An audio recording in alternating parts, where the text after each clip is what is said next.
لگتی جب وہ سردیوں میں زیر دستی میں ہمیں اماں جی اس وقت ہمارا سر دھوتی۔ لکس کیپری کسی نے دیکھے تھے کھجور مارکا صابن سے کپڑے بھی دھلتے تھے اور سر بھی۔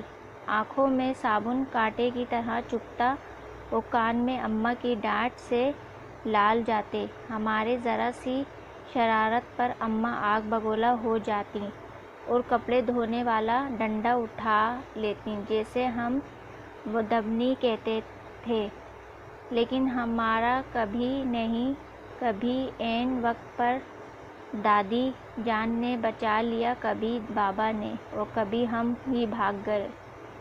گاؤں کی درختوں سے دور عین فصلوں کے بیچ ہمارا ڈیرا تھا۔ ڈیرے سے پگڑی پکڑ کر گاؤں جانا اماں کا سب سے بڑا شاپنگ ٹور ہوا کرتا تھا اور اس ٹور سے محروم رہ جاتی ہماری سب سے بڑی بدنصیبی۔ اگر کبھی اماں اکیلے گاؤں چلی جاتیں تو واپسی پر ہمیں مرنڈے سے بہلانے کی کوشش کرتیں۔ ہم پہلے تو ننھے ہاتھوں سے اماں جی کو مارتے، ان کا دوپٹہ پھر ان کی گود میں سر رکھ کر منہ پھاڑ پھاڑ کر روتے۔ کبھی اماں گاؤں ساتھ لے جاتیں تو ہم اچھلتے کودتے، خوشی خوشی ان کے پیچھے پیچھے بھاگتے۔ شام گئے جب گاؤں سے واپسی ہوتی تو بہت روتے۔ ہمیں گاؤں اچھا لگتا تھا، اماں ہم گاؤں میں کب رہیں گے؟ میرے سوال پر اماں وہی گھسیٹتا جواب دیتیں، جب تو بڑا ہوگا، نوکری کرے گا، بہت سے پیسے آئیں گے، تیری شادی ہوگی، وغیرہ وغیرہ۔ یوں ہم اماں بیٹا بات کرتے کرتے تاریخی ڈیرے پر آن پہنچے۔ مجھے یاد ہے گاؤں میں بابا مظفر کے ہاں شادی کا جشن تھا۔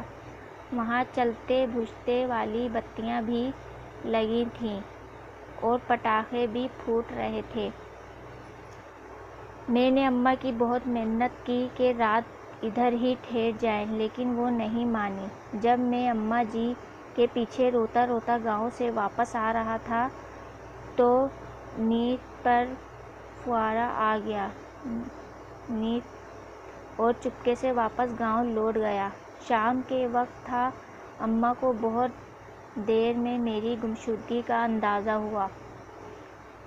دیر پاگلوں کی طرح رات کے اندھیرے میں کھیتوں میں آوازیں لگاتی اور ڈیرے سے لے کر گاؤں تک ہر کونے میں لاٹیں لٹکا کر بھاگتی رہتی۔ رات گئے جب میں شادی والے گھر سے بازیاب ہوا تو وہ شیرنی کی طرح مجھ پر حملہ آور ہوئیں۔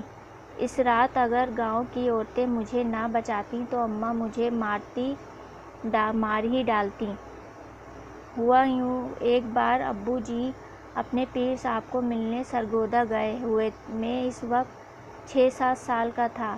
مجھے شدید بخار ہو گیا۔ اماں جی نے مجھے گرم چادر میں لپیٹ کر کندھے پر اٹھایا اور کھیتوں سے گزرتی 3 کلومیٹر دور گاؤں کے اڈے پر ڈاکٹر کو دکھانے لے گئے۔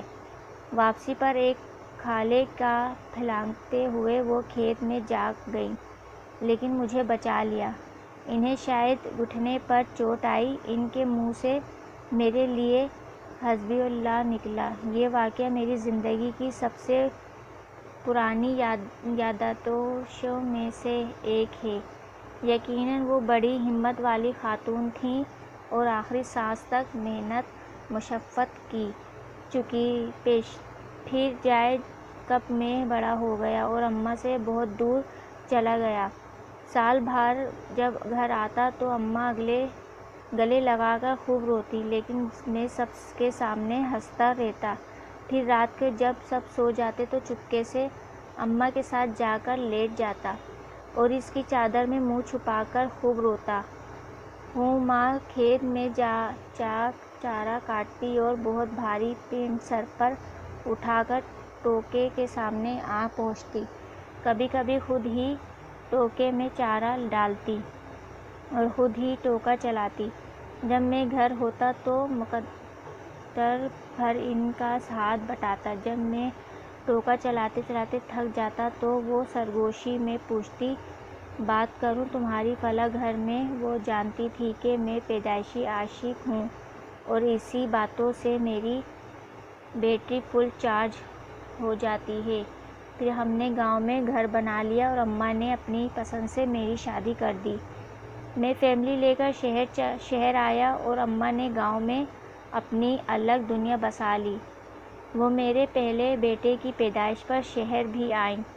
میں نے انہیں سمندر کی سیر بھی کرائی۔ کلفٹن کے ساحل پر چائے پیتے ہوئے انہوں نے کہا، اس سمندر سے تو ہمارے ڈیرے کا چیمبر زیادہ خوبصورت لگتا ہے۔